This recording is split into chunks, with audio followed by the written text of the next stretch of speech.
You're listening to the Health and Happiness Podcast with Travis Kemper and Lauren Maxwell. Each episode, we share easy to implement strategies to improve your health, happiness, and overall quality of life. Success is like a snowball. You gotta get it moving, and the more you roll in the right direction, the greater it gets. Steve Ferrante. How's it going, Travis? Good. We went shed hunting today for the first time ever. That's where you go and try and find shed antlers from deer, and I figured you weren't gonna know what that was. So when you From said deer shed and hunting, elk. I thought you were talking about like a work shed. Different. Okay. Different. Glad you clarified. Yeah. So that was the goal. It ended up we just went on a really difficult 6-mile hike on elk trails. Saw a lot of poop, no antlers. Oh, darn. Yeah. So if I just change it and I say we went poop hunting today, we did great. Excellent. Great success. High five. I got a new rowing machine this week, and it is shockingly good. I bought it off Amazon. It was like $250.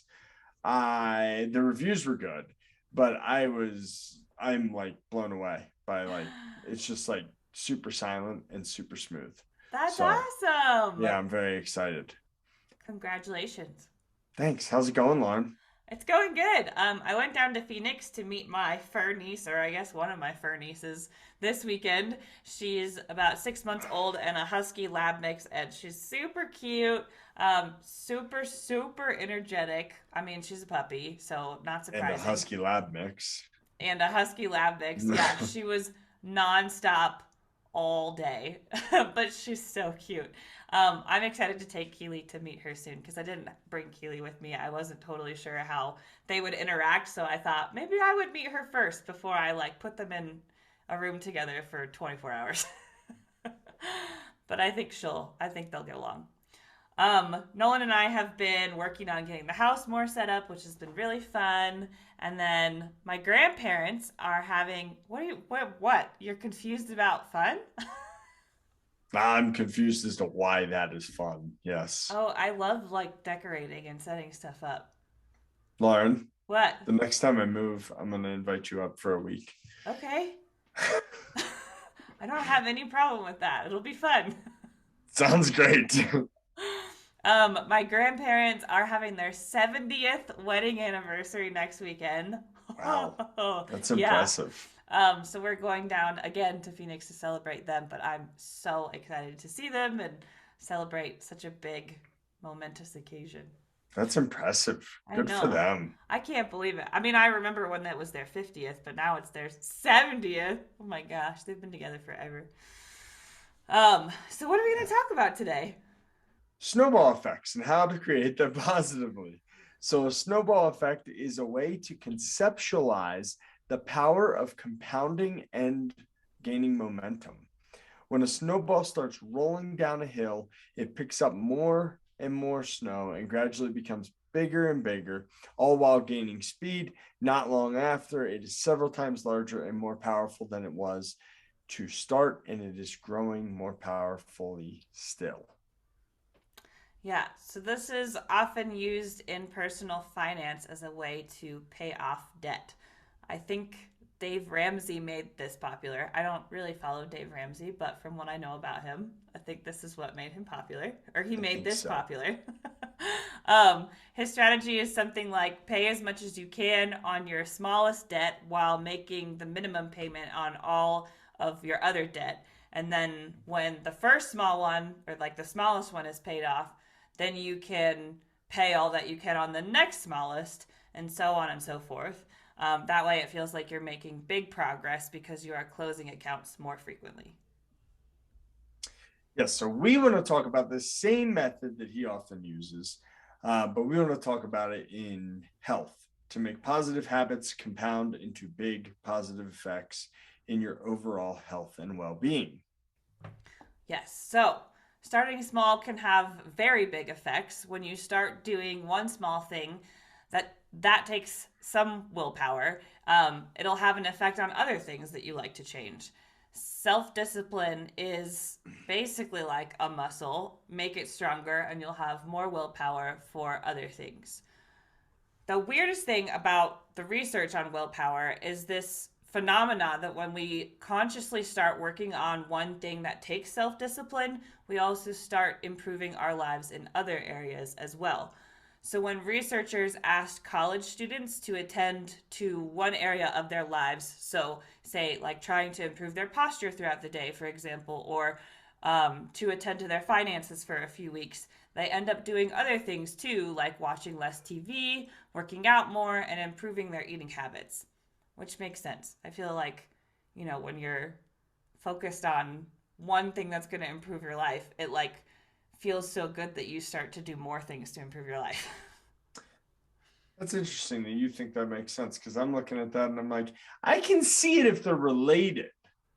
Like, I Sure. can see if, okay, you start a workout program and you're like, I'm Mm-hmm. going to work out 3 days a week. And then you're just And then like, you're I doing things probably that, shouldn't eat that cupcake that I yeah, eat every day. you're doing things Or, that tie into that. yeah, Yeah. yeah, that totally makes sense to me.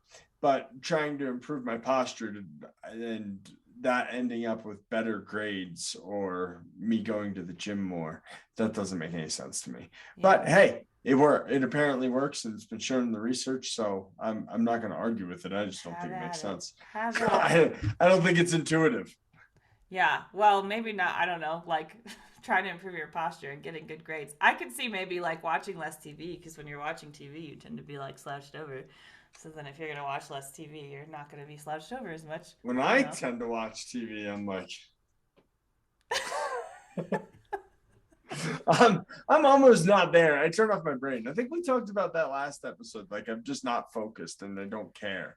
And that's why I don't remember anything that happens Yeah. Yeah. It's a way to most of the like time. relax and let your brain disengage from things. Yeah. My That's what goal of I watching TV is like, I want to be brain dead. that's I mean that's why I watch TV too. It's a way to like turn my brain off. But Yeah. anyway, we can't consciously pursue too many goals at once or goals that are too ambitious at the outset because our willpower muscle isn't strong enough yet. So, morning routine is all about the snowball effect. And we have a whole episode on morning routine. I can't remember what episode it is, but we'll link We it in can the show link to notes. it. Yeah. Yeah. Combining good habits first thing in the morning or first thing in the day will help to set the day up and set it off right.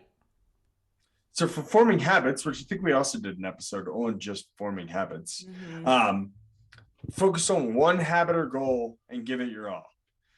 As we just went over, focusing on one habit has been shown in the research to improve other areas of your life too, and you do other things that are important. So you're already getting a compounding effect, Mm-hmm.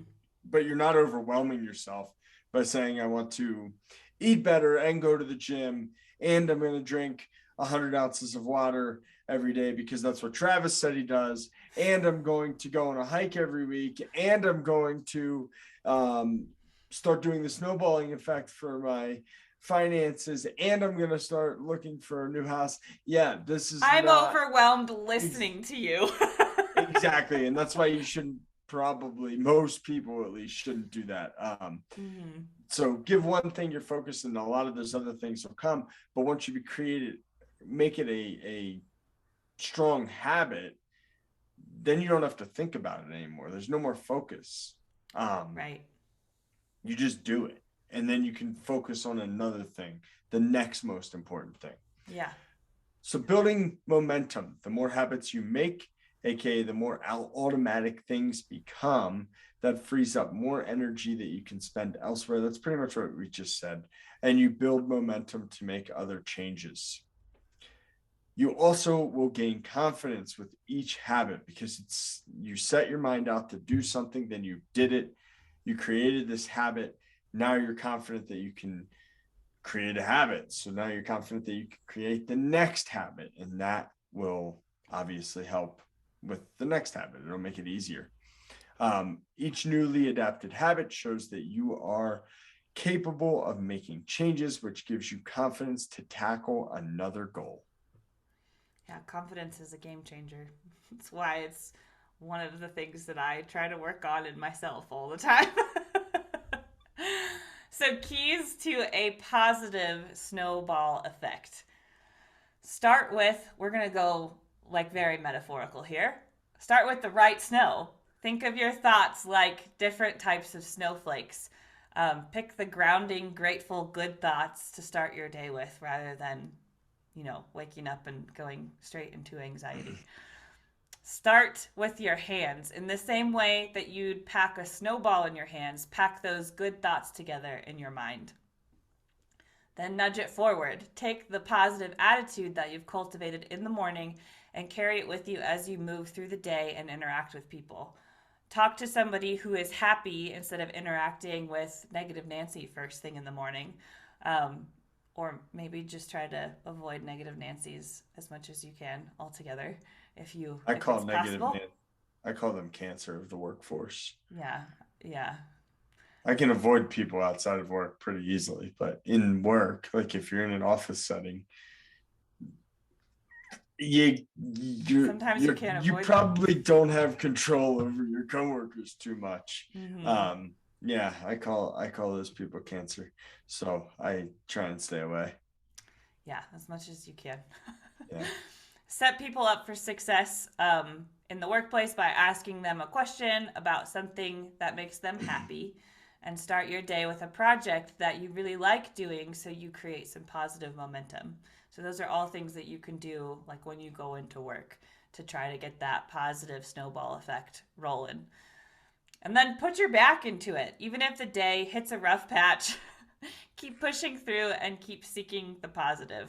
I think it's really easy for a lot of us, like if one bad thing happens, we did that. There was some fact about this in an episode that we did a long time ago. Like it doesn't take much negativity to just like that's what your brain focuses on. So that's why it's really important to latch on to the positive. And so if you find something negative happen to you during the day, notice that your mind is going towards that and then reroute towards something positive.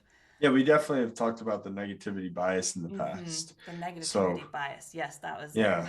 So I don't know which episode that was because we talked about it probably on multiple episodes because it was related to multiple episodes. So maybe if something does upset you or you feel negative for whatever reason, maybe you tell yourself, you go to your gratitude list and you write down 3 things you're grateful for, or just think about 3 things you're grateful for or whatever, to get yourself back out of that. Exactly. And then get some help. Surrounding yourself with good people can help keep that positive snowball effect going. So Lauren, some research has shown that avoidance and exclusion, social withdrawal in children predicted a snowball effect of depressed affect over time. The research also has shown the positive effects of friendship, which we talked about more in episode 3, I think. Yep, that's the one I do remember. That's still Lauren's favorite episode. I love that episode. Yeah, so basically, if you stick around that negativity or you avoid and exclude everything to stay away from whatever you're perceiving as negative, you end up more depressed. No good. But yes, if you start off the day poorly, it tends to go poorly. In my experience, and that is definitely something that I can relate to. If I don't do my morning routine, I have a hard time, especially if I don't exercise. My day is usually not near as good, and I don't have as much energy, and I'm not as happy overall. So snowballs can be a negative or a positive in their total effect. Yeah. So say you started your morning and you skipped your morning routine because, I don't know, maybe you woke up late or something. What would you do to stop a negative snowball effect and turn it into a positive one? What I do 100% of the time, obviously, because I'm perfect, is is I would just do the morning routine later, like reset yourself. Like you get up, like this morning, Duke was just angry right away and just started barking at me right away, and he wanted to play. And I knew what Duke did not know, and that was we were going to go outside and go on a big hike, and Duke would be exhausted. We took him on a 6-mile hike walk yesterday. Wow. So I don't know why he was so jacked up. Yeah. But yeah, for whatever reason, he woke up with even more energy and wanting to play. And the best thing to do is let Duke interrupt the morning and then get back on your morning routine. And it did end up with me lifting weights for about 7 minutes this morning, but I lifted weights. Oh, you did it. Yeah. Yeah. So even if it's shortened, you still did like the important parts of your morning routine that'll help set you on a good positive path. Yeah, I did it today. It was a good idea. Yeah. Changed the day. Probably kept me with a living dog. Yes, that's important. He makes me angry sometimes, Lauren. Sometimes. Anyway, this was fun. This was fun. Great job today, Lauren. You too, Travis. Thanks, everybody, for listening, and we'll see you next time. See you next time. Bye. Bye. Thank you for taking the time out of your busy day to listen to this episode of the Health and Happiness Podcast. We hope you enjoyed the episode and are getting benefits from our content. If your life is improving in part due to the information in this podcast, we would greatly appreciate you sharing the episode with your family and friends on social media and leaving us a review so we can continue to reach more people and improve the health and happiness of the community at large. Thanks again, and we will see you next week for another episode of the Health and Happiness Podcast.